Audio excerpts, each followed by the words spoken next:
അപകടകാരികളായ വന്യജീവികളെ കൊന്നൊടുക്കുന്നതിന് അധികാരം നൽകുന്ന വ്യവസ്ഥകൾ ഉൾപ്പെടുത്തിയ വന്യജീവി സംരക്ഷണ ഭേദഗതി ബിൽ ഇന്ന് നിയമസഭയിൽ വരികയാണ്. കേന്ദ്ര നിയമത്തിൽ ഭേദഗതി വരുത്തിക്കൊണ്ടുള്ള ഈ നിയമനിർമ്മാണം നിലനിൽക്കുമോ എന്ന് സംശയം പല ഭാഗങ്ങളിലും ഉണ്ട്.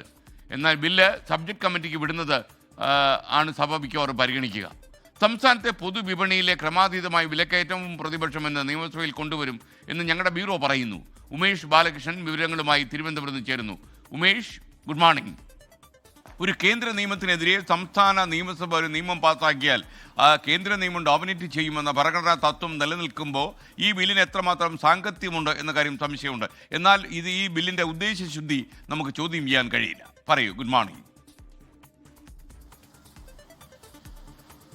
ഗുഡ് മോർണിംഗ് എക്സ്കെൻ. എന്തായാലും എക്സ്കെൻ പറഞ്ഞത് തന്നെയാണ്. കാരണം കൺകറന്റ് ലിസ്റ്റിൽ പെടുന്ന ഒരു വിഷയമാണ് വനം വന്യജീവി വിഷയങ്ങളെല്ലാം. സ്വാഭാവികമായി ഇതുമായി ബന്ധപ്പെട്ട നിയമ ഭേദഗതികൾ കൊണ്ടുവരുമ്പോൾ ഒരിക്കലും കേന്ദ്ര നിയമത്തിന് മുകളിൽ അല്ലെങ്കിൽ കേന്ദ്ര നിയമവുമായി ബന്ധപ്പെട്ട് കോൺട്രഡിക്ടറി ആവാൻ പാടില്ല.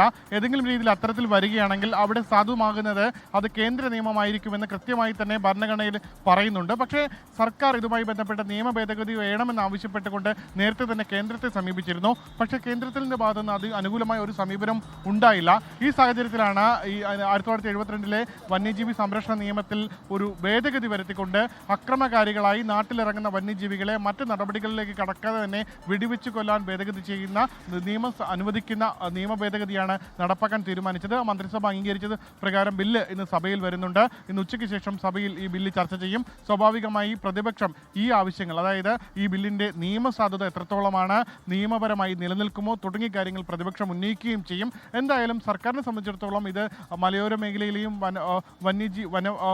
വനമേഖലയുടെ അതിർത്തിയിൽ താമസിക്കുന്നവരുടെയും കാലങ്ങളായുള്ള ആശങ്കയ്ക്ക്, സ്വാഭാവികമായി ആശങ്കയ്ക്ക് പരിഹാരം നൽകുന്ന ഒരു ബില്ല് തന്നെയാണ്. സബ്ജക്ട് കമ്മിറ്റിക്ക് വിട്ടാലും ഇതുമായി ബന്ധപ്പെട്ട നിയമസാധുത ചോദ്യം ചെയ്താലും സർക്കാരിന് ഇത് മലയോര മേഖലയിലാകട്ടെ വനമേഖലയുമായി ചേർന്ന് നിൽക്കുന്ന പ്രദേശങ്ങളിലാകട്ടെ സർക്കാരിന് ഒരു മൈലേജ് ഉണ്ടാക്കുന്ന വിഷയം തന്നെയാണ്. ഒപ്പം ഈ പ്രദേശത്തെ ജനങ്ങളുടെ കാലങ്ങളായ ആവശ്യം തന്നെയാണ്. അതുകൊണ്ട് തന്നെ ഈ ആവശ്യങ്ങൾ അഡ്രസ്സ് ചെയ്തു പോകാൻ ഈ ബില്ലിലൂടെ സംസ്ഥാന സർക്കാരിന് കഴിയുന്നു എന്നുള്ളത് നിർണായകമാണ്. എന്തായാലും ഇതിൻ്റെ നിയമസാധുത അത് നിയമ നടപടികളിലൂടെ കടന്നു പോകാനും സാധ്യതയുണ്ട്. അതേസമയം ഇന്ന് ഒരുപക്ഷെ ശൂന്യവേളയിൽ അടിയന്തര പ്രമേയമായി സഭയിൽ ഉന്നയിക്കാൻ സാധ്യതയുള്ളത് സംസ്ഥാനത്തെ വലിയ വിലക്കയറ്റമാണ്. പൊതുവിപണിയിൽ വലിയ വിലക്കയറ്റം അനുഭവപ്പെടുന്നുണ്ട്. ഓണക്കാലത്തെല്ലാം നമ്മൾ അനുഭവിച്ചതുമാണ്.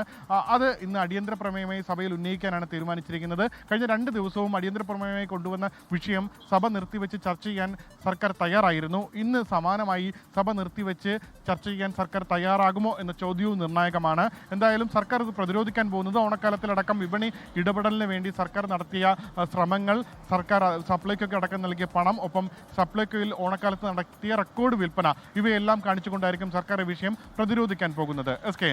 ലോകത്തെവിടെയായാലും ഏത് സമയത്തും 24 വാർത്തകളും ഓഗ്മെന്റഡ് റിയാലിറ്റി പാക്കേജുകളും എക്സ്പ്ലെയിനറുകളും വിശദമായി കാണാൻ ഞങ്ങളുടെ യൂട്യൂബ് ചാനൽ നിങ്ങൾക്ക് സബ്സ്ക്രൈബ് ചെയ്യാം.